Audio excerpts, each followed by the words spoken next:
So today I've got this test piece.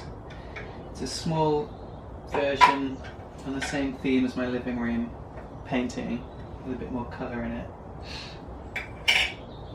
And I'm going to apply a varnish to it. And this is going to completely betray the idea of being true to the material, because matte paint is matte, it's not shiny. So once I put this varnish on, this piece will no longer have any truth to it. It will become something else.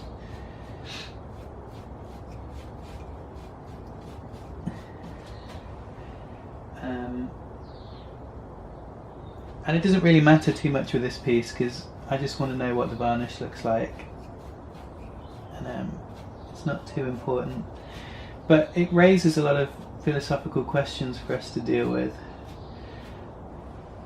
about truth and about truth to the material.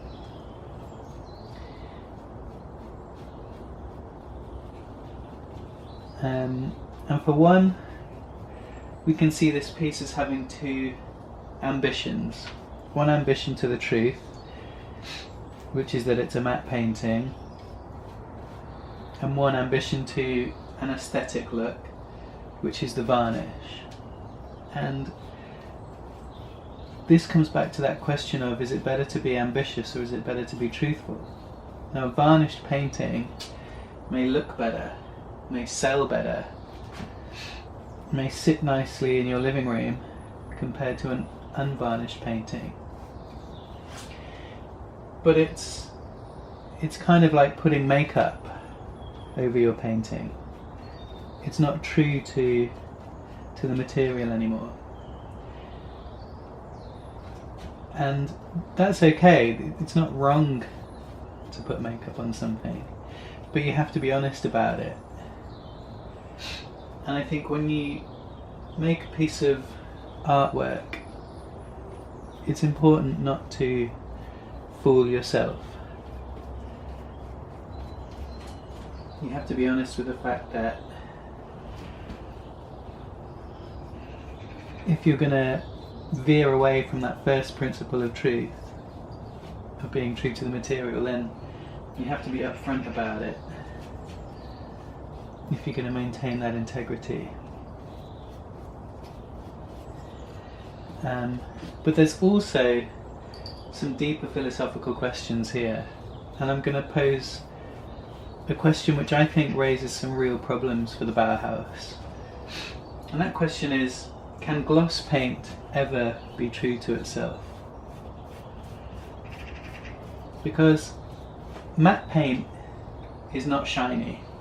You can look at matte paint and you know it's matte paint, because matte paint is matte, it's not shiny, it is matte paint. But how do you know, if you're looking at gloss paint, that you're 100% looking at gloss paint and not looking at matte paint with a very thin layer of varnish on it? And let's say, for the sake of argument, such a varnish could be created that even the most experienced eye could not tell that it was varnish, or could not distinguish a thin layer of varnish from a gloss paint. If that happened, then we would have ourselves a material that can never be true to itself. Or rather, well, I guess this is how you square that circle. The material itself is true to itself, but the spectator has no way to decode that truth. And I think when you're an artist, it's fun to think that you're working to a universal truth, that you can ever get down to the nuts and bolts of a Mondrian or an Einstein and look at the workings of the universe and uncover a deeper truth. But the reality is, art is very dependent on this human point of view, and this whole notion of being true to material, really, when it comes down to it, is about being true to the human ability to decode a material. And I think this is why in art simple is often best, is because we're only capable of decoding simple things.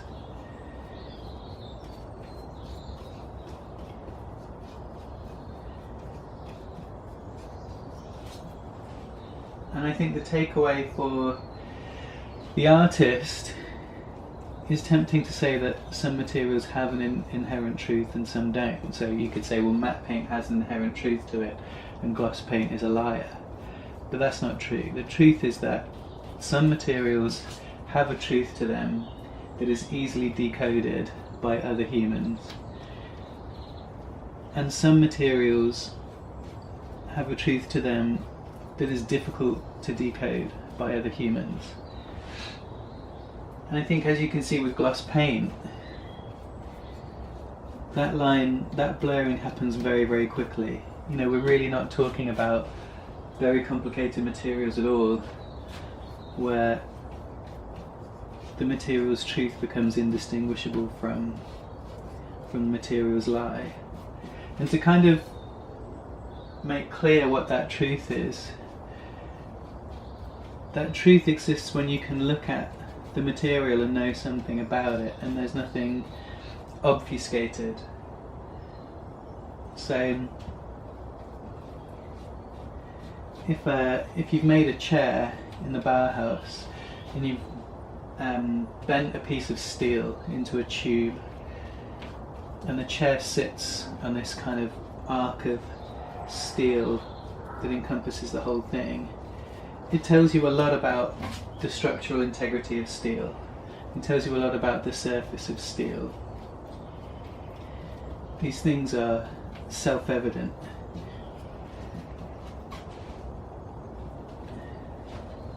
If you were to paint that steel, make it look like rock, make it look like plastic, it wouldn't be self-evident anymore.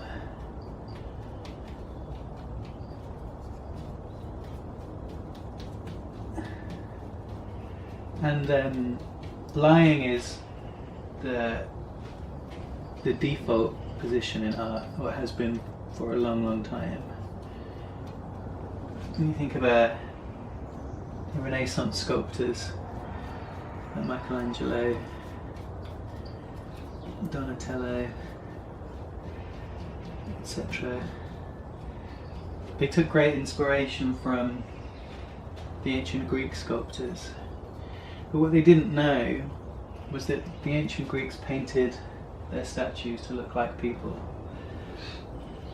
So the ancient Greeks worked with this material of marble,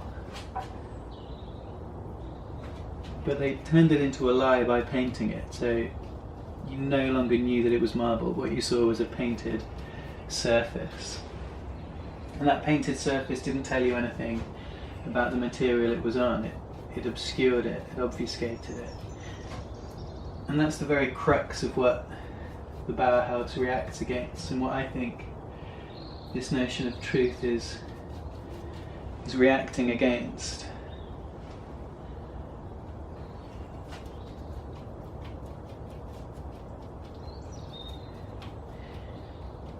And this poses another interesting question, which is when the Renaissance artists recreated these marble statues, taking inspiration from these ancient Greek statues, but leaving the marble bare, can we say that we're being true to marble by leaving it bare? I think this is a more difficult question. On one hand, we're being very true to marble because we're leaving the material bare, and marble is so good to work with that, you know, incredible details can be added to it. But I would have to say that, especially if you look at I can't think of a good example of who's done this right now, but there are marble sculptures of women wearing veils. This was really big in the Renaissance, and the sculpture is just incredible. You can see marble that just looks like it's just floating, and I think that's what you have to remember, is that marble sculptures of that time are really trying not to be marble. They're trying to be people, they're trying to be light, they're trying to be fleshy, they're trying to be full of humanity and expression, human expression, like emotion, intention. And those things are not true of marble. Marble is the medium, but the truth of marble is in there, it is expressed in there, in that it's a truth of marble that these things can be created, but it's also an obfuscation of marble to the human point of view, in that marble is not light and airy. It doesn't float like a veil. It's heavy and solid. It doesn't flow like skin or a muscle.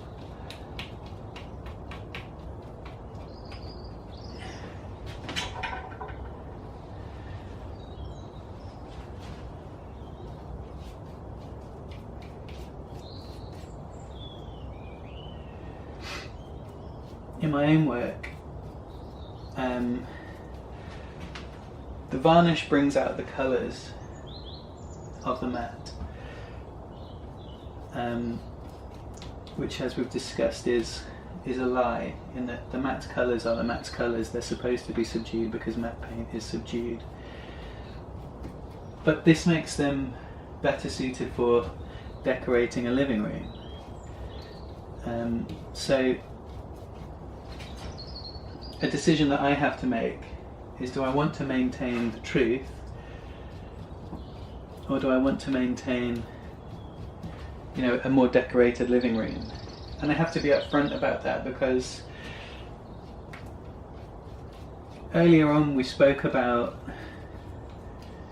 if I went back to uni, would I be less ambitious and more true to myself? And this is one of those questions, again, it seems like an obvious question, you should definitely be true. But here we can see a piece of work that has two ambitions.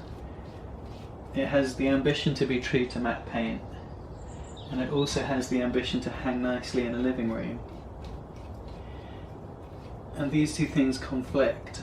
And I think the instinct of people is to hold all of the good things and pretend that they can be all of the good things. But you can't be all of the good things, and you have to be upfront about the paradoxes that you create, is my view. Even if that means building failures into your work. And this is why I still feel very suspicious about people who aren't upfront about their failures, is because I wonder if they have that ability to be honest with themselves. And I think people can tend to only see the good sometimes, and even when they see the bad, they will catastrophize rather than see the specific bad. And the specific bad is probably a bad word, but never mind, in this piece is that we've not stayed true to the material, we've strayed.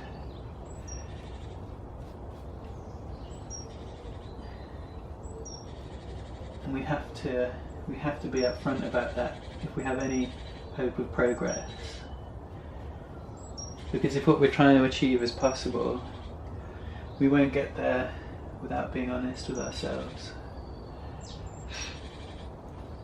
I think I've just about covered everything in this piece.